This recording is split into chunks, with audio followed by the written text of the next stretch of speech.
नहीं रहा होगा। इसको हम लोग अगर निगेटिव फॉर्म में लिखे, निगेटिव फॉर्म्स में लिखे तो कैसे लिखेंगे? एक तो ये है क्या कि डज पहले लिख ले, क्या लिख ले, प्लस सब्जेक्ट को पहले लिख ले, उसके बाद नॉट लगा दे। क्या लिख ले? डज को लिख ले, सब्जेक्ट को लिख ले, फिर नॉट लगाएं, फिर V1 लगाएंगे, फिर क्या लगाएंगे? ऑब्जेक्ट लगाएंगे, फिर लास्ट में आप सब आई होप आप सभी अच्छे होंगे, मस्त होंगे, जबरदस्त होंगे। डियर फ्रेंड्स, इस वीडियो में हम लोग फिर से आप सभी का स्वागत करते हैं। बेसिकली आज के इस लेक्चर में मैं बात करने जा रहा हूं प्रेजेंट टेंस पे जो हम लोग बात कर रहे थे, प्रेजेंट इंडेफिनिट टेंस पे जो हम लोग बात कर रहे थे, है ना। हम उन चीजों को ही समझने का प्रयास करेंगे। डियर फ्रेंड्स, आपको हम बताए थे पिछले क्लास में जो पार्ट 2 टेंस का आप देखे होंगे, टेंस का जनरली जो पार्ट 2 देखे होंगे, ठीक है, टेंस का जो चैप्टर पार्ट 2 का जो आपका वीडियो मिला होगा, उसमें हम सिर्फ स्ट्रक्चर देखे थे। क्या देखे थे? स्ट्रक्चर, सब्जेक्ट प्लस, है ना, V1 प्लस ऑब्जेक्ट वाला स्ट्रक्चर को हमने समझा था। Subject plus V1 plus object वाला स्ट्रक्चर को हमने समझा था।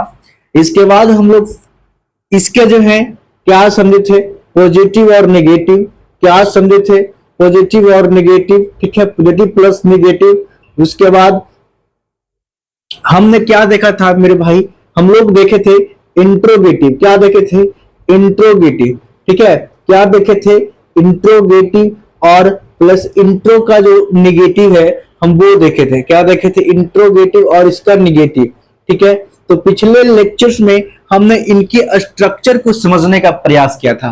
क्या क्या था, है ना? सब्जेक्ट V1 प्लस ऑब्जेक्ट का जो स्ट्रक्चर होता है बतौर पॉजिटिव सेंटेंस और बतौर नेगेटिव सेंटेंस, उसके बाद इंट्रोगेटिव सेंटेंस और इंट्रोनेगेटिव सेंटेंस को हमने पढ़ा था। डियर फ्रेंड्स, इस वीडियो में हम लोग आगे चले और इन सब चीजों को थोड़ा सा, है ना, हम लोग मोरल डेवलपमेंट जो है इसका हम बहुत समझेंगे। लेकिन आप यहां से क्लास जो है आपका शुरू होती है आगे, यहां से आप लिख लीजिए पहले नोट्स में, ठीक है, जिससे आपको समझने में थोड़ा आसानी हो जाएगा, ठीक है। इसकी नोट्स आप लिख सकते हैं कि जब हम किसी भी सेंटेंस को, जब हम किसी सेंटेंस या कोई भी स्टेटमेंट को, जब हम कोई भी सेंटेंस को क्या करेंगे? इंट्रोगेटिव बनाएंगे। क्या करेंगे मेरे भाई? इंट्रोगेटिव बनाएंगे या निगेटिव बनाएंगे। इंट्रोगेटिव या क्या करेंगे? उसको निगेटिव बनाएंगे। जब हम किसी सेंटेंस को, नॉर्मल सिंपल सेंटेंस को इंट्रोगेटिव बनाते हैं या निगेटिव बनाते हैं तो क्या करते हैं हम लोग? तो हम बतौर हेल्पिंग ऑफ डू डज के साथ क्या करेंगे? डू डज के साथ क्या करेंगे? हमेशा V1 का प्रयोग करेंगे। क्या करेंगे? V1 का प्रयोग करेंगे, ठीक है। क्या करेंगे मेरे भाई? V1 का प्रयोग होगा, ठीक है, V1 का प्रयोग होगा, ठीक है। ये जो है ना, वो बेसिकली आपको याद रखना होगा, ध्यान रखना होगा, ठीक है। बेसिकली आप देखते होंगे हर जगह कि subject V1 V5 plus object जो है वो डायरेक्टली स्ट्रक्चर में आपको पढ़ाया जाता होगा। सब्जेक्ट प्लस V1 या V5 plus object, subject plus V1 या V5 प्लस ऑब्जेक्ट, है ना। ये स्ट्रक्चर को आप पढ़ते हैं। ये स्ट्रक्चर जो मेरा होता है एक्टिव वॉइस होता है। क्या होता है? जब हम वॉइस पढ़ेंगे तो उसमें हम समझने का प्रयास करेंगे अच्छे से, ठीक है, वॉइस को, ठीक है। जब हम इस स्ट्रक्चर को पढ़ते हैं, इस स्ट्रक्चर को डायरेक्टली जो है इस नोट्स के द्वारा हम समझ सकते हैं कि जब भी, है ना, किसी सेंटेंस को अगर इंट्रोगेटिव बना रहे हो या निगेटिव बना रहे हो तो हम लोग क्या करेंगे, है ना, अकॉर्डिंग टू जो है सब्जेक्ट हम लोग क्या करेंगे? डू डज का प्रयोग करेंगे। अगर सिंगुलर रहा तो क्या करेंगे? सिंगुलर में डज। अगर प्लूरल रहा तो क्या करेंगे? डू का प्रयोग करेंगे, है ना। यानी अकॉर्डिंग टू सब्जेक्ट हम लोग सेंटेंस को बनाते हैं, ठीक है। जब भी हम किसी सेंटेंस को इंट्रोगेटिव बनाएंगे या नेगेटिव बनाएंगे तो सब्जेक्ट चाहे सिंगुलर रहे या प्लूरल, हमेशा वर्ब क्या करेंगे? प्लूरल ही यूज करेंगे। क्या करेंगे? वर्ब का प्रयोग क्या करेंगे? V1 का ही प्रयोग करेंगे। ये चीजें आपको समझने की जरूरत है और हम इन चीजों को आपको समझाने का प्रयास भी कर रहे हैं। ठीक है डियर फ्रेंड्स, हम आगे जो है चर्चा करने वाले हैं इन पॉइंट्स को लेकर, इन स्ट्रक्चर्स को लेकर। सब्जेक्ट प्लस क्या, सब्जेक्ट प्लस है ना V5, सब्जेक्ट प्लस V5 कह सकते हैं प्लस ऑब्जेक्ट। ठीक है, या आप कह सकते हैं इस स्ट्रक्चर को इस प्रकार से भी देख सकते हैं कि बतौर सब्जेक्ट, ठीक है, प्लस V1 प्लस S या ES प्लस ऑब्जेक्ट, बतौर सब्जेक्ट के साथ V1 प्लस S या ES, ठीक है, प्लस ऑब्जेक्ट। ये दोनों स्ट्रक्चर मेरे भाई सेम है, ये दोनों स्ट्रक्चर जो है वो बिल्कुल समान रूप से है ना, इसमें कोई डिफरेंस नहीं है ना, क्योंकि हम V1 को S या S से जोड़ते हैं तो क्या बनता है, हमारा V5 बनता है। ठीक है, तो ये जो है हम अलग अलग पढ़ने का प्रयास कर रहे हैं इन चीजों को, इससे है ना। ये वाला स्ट्रक्चर जो है मैंने इसलिए लिखा है ताकि इसके माध्यम से आप समझ जाइए। ठीक है, और ये वाला स्ट्रक्चर जो है बेसिकली हम लोग V1 और V5 को अलग अलग पढ़ रहे हैं ताकि चीजें आसानी से समझ में आ जाए। ठीक है, इसके बाद अगर देखा जाए तो क्या होता है, ठीक है, ये सेंटेंस तो मेरा क्या है, नॉर्मल सेंटेंस है, बतौर अजर्टिव सेंटेंस आप पढ़े होंगे, है ना, बतौर अजर्टिव सेंटेंस आप पढ़े होंगे। ठीक है, अजर्टिव सेंटेंस के अंदर क्या होता है, अफर्मेटिव और नेगेटिव होता है, यानी पॉजिटिव और क्या होता है, पॉजिटिव और नेगेटिव सेंटेंस होता है ना, पॉजिटिव और नेगेटिव होता है। ठीक है, तो ये जो सेंटेंस आप देख रहे हैं वो सीधे सीधे तौर पे कह सकते हैं कि अफर्मेटिव सेंटेंस होता है, और ये सेंटेंस को हम लोग निगेटिव बनाते हैं। जब हम ये वाले सेंटेंस मेरा क्या हो गया, पॉजिटिव हो गया, क्या हो गया मेरे भाई, पॉजिटिव हो गया। जब हम इस सेंटेंस को मान लीजिए एक उदाहरण के तौर पर लिख ले, ठीक है, एक उदाहरण के तौर पर जो है वो हम लोग लिखेंगे ताकि समझ में आगे आपको आ जाए। ठीक है, हम इस स्ट्रक्चर को है ना ऊपर में लिख लिए होंगे, तो इस चीजों को हम मिटाते हैं और ऊपर से ही लिखने का प्रयास करेंगे, समझने का प्रयास करेंगे। ठीक है, क्या करेंगे, समझने का प्रयास करेंगे। ठीक है, क्या करेंगे मेरे भाई, समझने का प्रयास करेंगे। ठीक है, क्या है मेरा स्ट्रक्चर कहता है, क्या है स्ट्रक्चर कहता है, सब्जेक्ट होगा है ना प्लस V1 होगा, इसके साथ ही हम लोग इसी में S और ES जोड़ के V5 बनाते हैं। क्या करते हैं, S और ES जोड़ के ही हम लोग V5 बनाते हैं, प्लस क्या होगा, ऑब्जेक्ट होगा, प्लस क्या होगा, ऑब्जेक्ट होगा। यही तो मेरा स्ट्रक्चर है, क्या है, यही वाला तो मेरा स्ट्रक्चर है। चलिए हम इसको मिटा देते हैं, ऊपर वाले एक स्ट्रक्चर से ही हम लोग समझ लेंगे। ठीक है, इसको हम लोग मिटा देते हैं। मेरे भाई समझने का प्रयास करिएगा, समझने का प्रयास करने।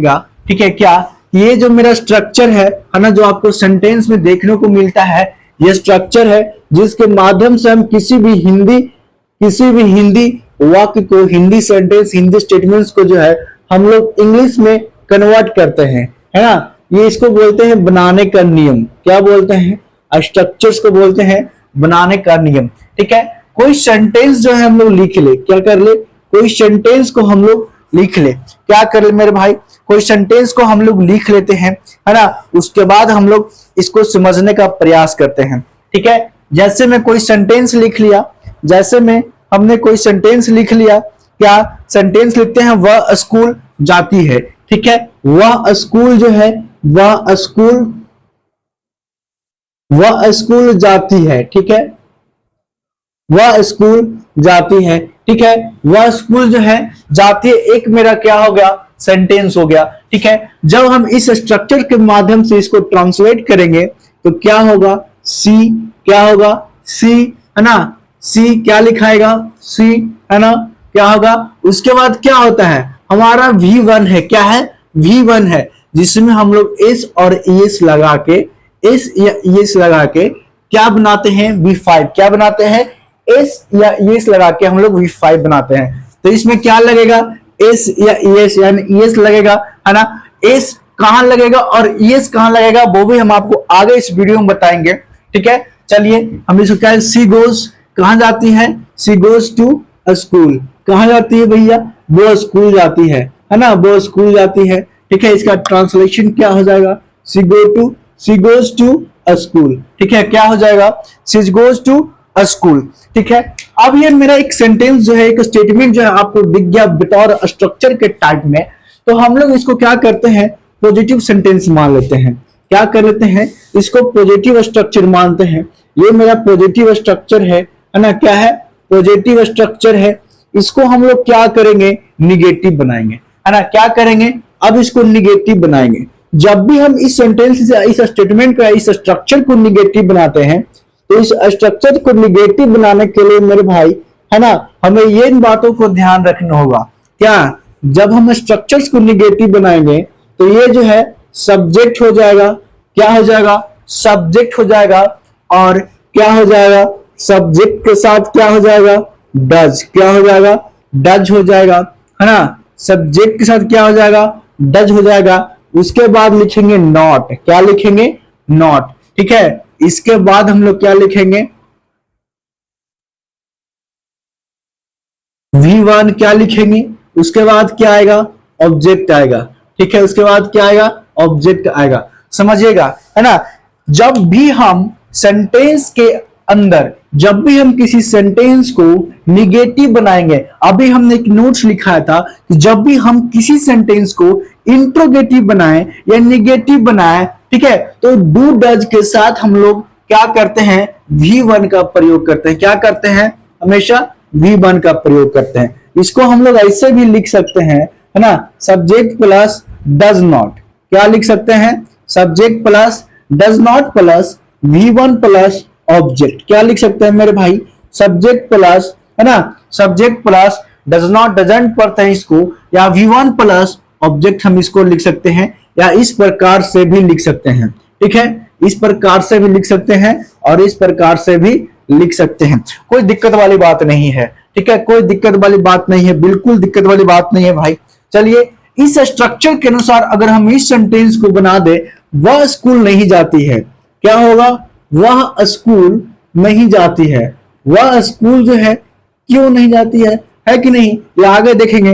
वह स्कूल नहीं जाती है, जनरली वह स्कूल नहीं जाती है। ठीक है, इस स्ट्रक्चर के अनुसार क्या होगा, सब्जेक्ट सी, है ना।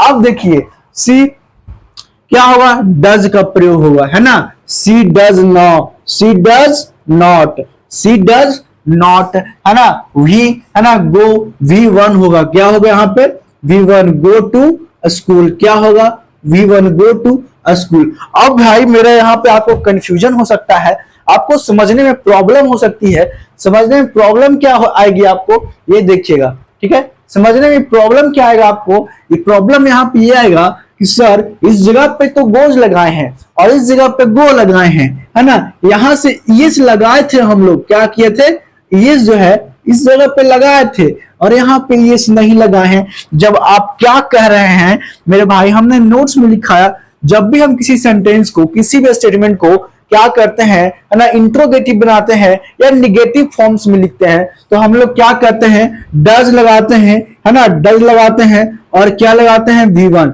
ये इसलिए लगाते हैं कि इस स्ट्रक्चर्स को आप अगर समझे, है ना, इस स्ट्रक्चर को समझे, तो इस स्ट्रक्चर में एस या ईएस, एस या ईएस जो है वो एक ही है आपके पास। क्या है, एस या ईएस जो है वो एक ही है आपके पास। या आप डू में लगा दीजिए या आप वर में लगा दीजिए, है ना, या डू में लगा दीजिए या फिर वर में लगा दीजिए। ठीक है, डू में हम लोग एस और ईएस लगा के ही तो डज बनाए हैं।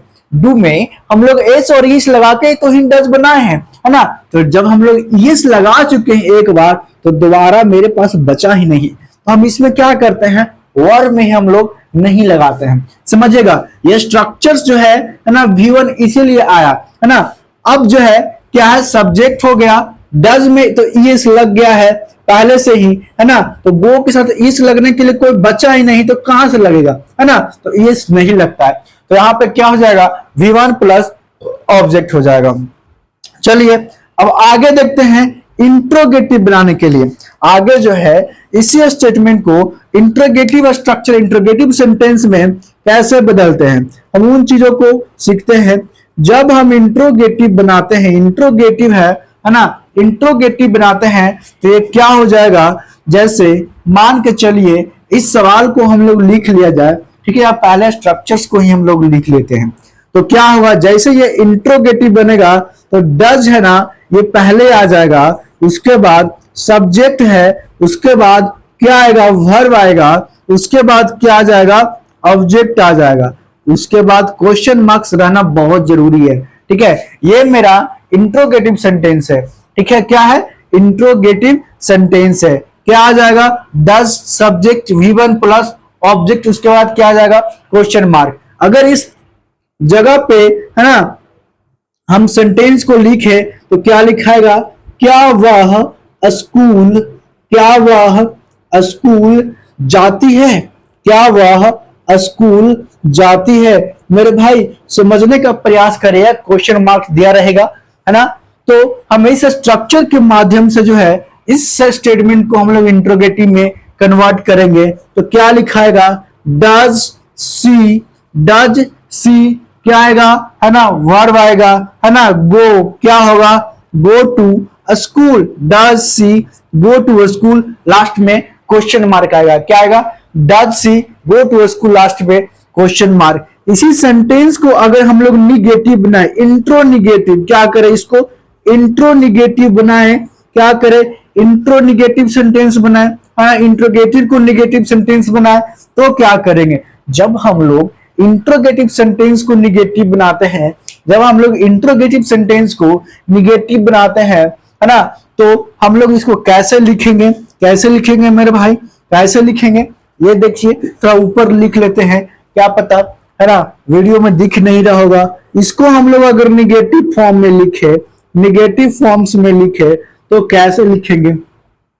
एक तो ये है क्या कि डज पहले लिख ले, क्या लिख ले, प्लस सब्जेक्ट को पहले लिख ले, उसके बाद नॉट लगा दे। क्या लिख ले, डज को लिख ले, सब्जेक्ट को लिख ले, फिर नॉट लगाएं, फिर V1 लगाएंगे, फिर क्या लगाएंगे, ऑब्जेक्ट लगाएंगे, फिर लास्ट में क्वेश्चन मार्क लगाएंगे मेरे भाई, है ना। या ऐसे भी लिख सकते हैं, डजंट लिख सकते हैं इसको, प्लस सब्जेक्ट लिख सकते हैं इसको, प्लस V1 आएगा, फिर क्या आएगा, ऑब्जेक्ट आएगा, फिर लास्ट में क्या आएगा, क्वेश्चन मार्क्स आएगा।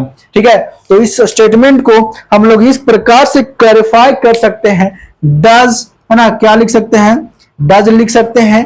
ठीक है, क्या लिख सकते हैं, डज लिख सकते हैं, सब्जेक्ट या नॉट, फिर V1 फिर ऑब्जेक्ट लिख सकते हैं, या फिर doesn't plus subject plus V1 plus object plus question marks जो है यहाँ पे आएगा। इस प्रकार से भी हम इंट्रोगेटिव नेगेटिव फॉर्म्स को हम लोग बना सकते हैं। इस स्ट्रक्चर के माध्यम से अगर इस सवालों को, है ना, अगर सोल्व किया जाए, अगर सोल्व किया जाए मेरे भाई, तो क्या लिखाएगा, क्या वह स्कूल जाती है, ये इंट्रोगेटिव सेंटेंस था, इसको निगेटिव में लिखना है ना। तो क्या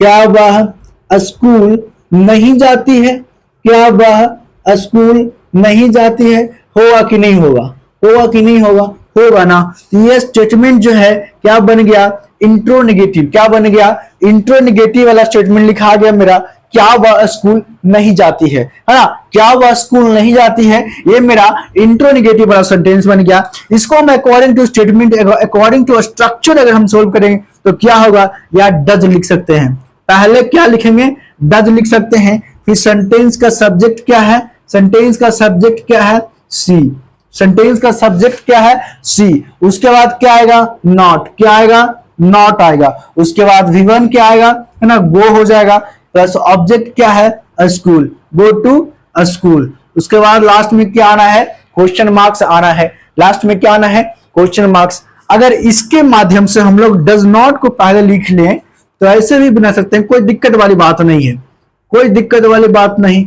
डजंट सी क्या होगा, डजंट सी, है ना, गो टू स्कूल, कोई दिक्कत नहीं है, ये भी लिख सकते हैं आप, है ना, ये भी लिख सकते हैं, कोई दिक्कत वाली बात नहीं है। ठीक है, ये जो स्ट्रक्चर हुआ हमारा क्या हो जाएगा, सिंगुलर्स के लिए क्या हो जाएगा, सिंगुलर्स के लिए जो है ना, जब भी सब्जेक्ट में, ठीक है, आपको क्या दिखाई दे, जब भी सब्जेक्ट में अगर आपको यहाँ पे लिख लीजिए, बताओ सब्जेक्ट आपको क्या दिखाई दे, क्या दिखाई दे, ही सी, है ना, ही सी इट्स नेम दिखाई दे।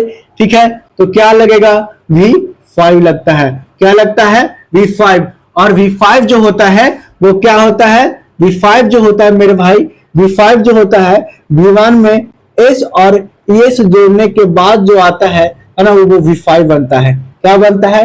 V5 बनता है। तो ये स्ट्रक्चर्स के लिए है ना, हम लोग सबसे पहले पॉजिटिव स्ट्रक्चर्स को हमने देखा था, ठीक है। उसके बाद हम लोग पॉजिटिव जो नेगेटिव है उसको देखा, उसके बाद इंट्रोगेटिव बनाया, उसके बाद नेगेटिव बनाया, है कि नहीं। ये चार स्ट्रक्चर जो हैं वो ऐसे हैं जिसके माध्यम से हम लोग किसी भी स्टेटमेंट को क्लैरिफाई करते हैं प्रेजेंट इंडेफिनिट टेंस के अंदर। बतौर आप एक सेंटेंस को 6 रूपों से बना सकते हैं। इंट्रोगेटिव जो है ये ऑक्सिलरी वर्ब्स के माध्यम से बनाया गया, है ना।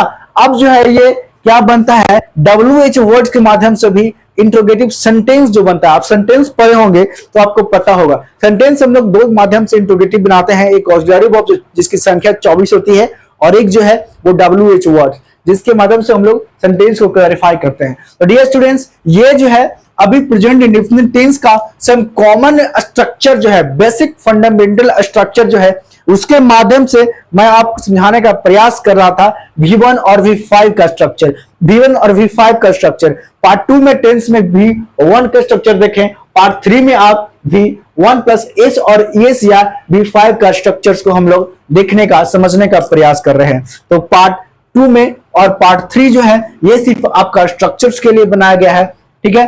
अभी अगर हम बात करें, अभी हम लोग अगर बात करें आगे, अगर बात करें मेरे भाई, समझने का प्रयास करिएगा। आगे हम लोग बात करें तो समझने का प्रयास करिएगा, ठीक है। थोड़ा मिटा ले जरा भाई, हमारे पास डिजिटल बोर्ड है नहीं कि मैं आपको बतौर PPT जो प्रोग्राम्स बनाकर मैं आपको स्लाइडिंग का माध्यम से आपको दिखाऊं। मुझे लिखना पड़ता है, लिख के जो है वो समझाना पड़ता है। मैं आपको पहले से लिख के नहीं बता रहा, लिख कर जो है ना वो कंटेंट नहीं तैयार किया हूं कि मैं लिख कर बस समझा दूं और एक वीडियो 10 मिनट का वीडियो, 15 मिनट का वीडियो बने, उसमें प्रीटेंस जो है वो खत्म हो जाए। वो ऐसा नहीं है। एक्चुअली हमारा प्रयास है कि आपको हर एक चीज जो है लिख कर समझा कर ऑन स्पॉट जो है आपको वीडियो में ही बताया जाए, ठीक है। वीडियो में ही क्या किया जाए, बताया जाए, ठीक है। अभी हम लोग पार्ट 3 पढ़ रहे हैं। क्या कर रहे हैं? पार्ट 3 पढ़ रहे हैं। थोड़ा टाइमिंग का देखना पड़ेगा, डियर फ्रेंड्स। काफी लंबा वीडियो बन रहा है, काफी लंबा वीडियो बनने के चलते जो है एक्चुअली हम अगले पार्ट बनाकर आप लोगों तक, पार्ट 4 हम आप लोगों तक पहुंचाने का प्रयास करेंगे, ठीक है। प्रेजेंट इंडेफिनिट टेंस पे कुछ क्वेश्चंस प्रैक्टिस और कुछ और जो है इंपॉर्टेंट रूल्स जो है, इसका हम लोग डिस्कस करेंगे नेक्स्ट वीडियो में। मिलते हैं अगले पार्ट में, ठीक है। पार्ट 4 में आप टेंस का जो पार्ट 4 आएगा उसको जरूर देखिएगा। धन्यवाद।